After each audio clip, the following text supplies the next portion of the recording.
The automated doors of the intergalactic research station's mess hall hissed open, and every conversation died mid-sentence. Olivia strode in confidently, her boots echoing against the metallic floor, completely unbothered by the stunned silence. Behind her, 3 massive predator cubs padded in formation, each one the size of a full-grown earthwolf, their scales shimmering under the fluorescent lights like liquid mercury.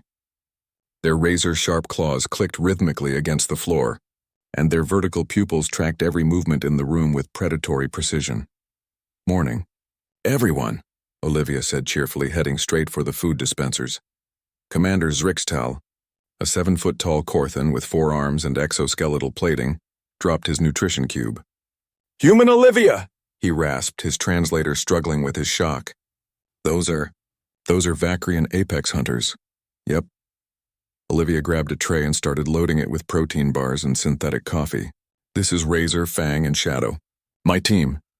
The largest cub, Razor, apparently, sat on its haunches beside her, its tail swishing like a serrated blade. Its mouth opened slightly, revealing rows of crystalline teeth that could shred through titanium plating.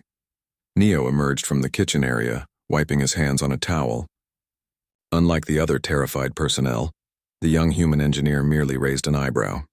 "Liv, when you said you were working on a special project in the xenobiology wing, I thought you meant studying them, not adopting them." "Adopting is such a strong word," Olivia replied, settling into a seat. The 3 cubs immediately formed a protective triangle around her. "I prefer mutually beneficial partnership. They're Vacrian apex hunters." Science Officer Pelmoon squeaked from across the room, her tentacles coiling nervously. "They're classified as Class 5 lethal organisms. Their species has wiped out 17 surveyor teams." Olivia scratched Fang behind what passed for ears, a ridge of bioluminescent scales that pulsed with contentment. "That's because those teams were idiots who shot first and asked questions never. These guys are incredibly intelligent. They just needed someone to treat them with respect." Neo sat down across from her, seemingly unconcerned by the fact that Shadow had fixed its predatory gaze on him. "How did this even happen?" "Found them 3 weeks ago during the planetary survey of Vacros Prime," Olivia explained, breaking off a piece of protein bar. Razor's nostrils flared, but it didn't move. She held out the piece, and the creature delicately took it from her fingers. Their mother had been killed by a seismic event. They were starving, terrified, and completely alone. Everyone else wanted to tranquilize them and send them to containment. "I wanted to try something different." "Something insane, you mean?" Commander Zrixtal muttered, though he'd stopped backing toward the exit. "Something human," Neo corrected with a slight smile. He pulled out his datapad and slid it across the table. "I've been helping her design custom nutrition formulas and environmental enrichment protocols. These aren't mindless killing machines. They're pack hunters with complex social structures." Olivia nodded enthusiastically. "Exactly. Look." She stood up and made a series of clicking sounds with her tongue. All 3 cubs immediately stood at attention, their eyes locked on her. She made a sweeping gesture, and they moved in perfect synchronization to the left. Another gesture, and they sat. The mess hall erupted in shocked whispers. "Impossible," Pelmoon breathed. "Vacrian apex hunters cannot be trained. Their neural pathways are too aggressive, too primal." "Wrong," Olivia interrupted, her voice firm but not unkind. "They can't be dominated. There's a difference.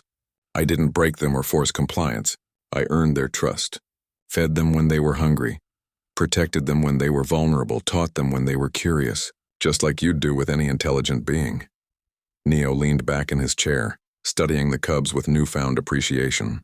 "She's been working with them 6 hours a day, every day, teaching them commands, introducing them to different environments, socializing them with approved personnel. The progress has been remarkable." "It's more than that," Olivia added, her expression growing serious. "Everyone sees these creatures as monsters because they're efficient predators. But humans? We understand predators. We were predators. Still are when necessary. We know that being dangerous doesn't mean being evil." Shadow, the smallest of the 3, suddenly whined, a sound somewhere between a purr and a growl. Olivia immediately crouched down, examining the cub's front paw. A small piece of debris had lodged between its scales. "Hold still, baby," she murmured, carefully extracting the shard. Shadow nuzzled against her hand gratefully. Commander Zrixtal approached slowly, his 4 arms held in a neutral position. Human Olivia, what you've accomplished is unprecedented, but I must ask, why? Why risk yourself for creatures that could kill you in seconds? Olivia looked up at him, still kneeling beside Shadow. Because someone had to. Because every intelligence officer, every xenobiologist, every protocol said these cubs were already lost, that they were too dangerous to save. But I looked into their eyes and saw what everyone else missed, potential. She stood, brushing off her knees. Razor, Fang, and Shadow immediately moved to flank her again. Humans don't give up on people just because they're difficult or dangerous or different.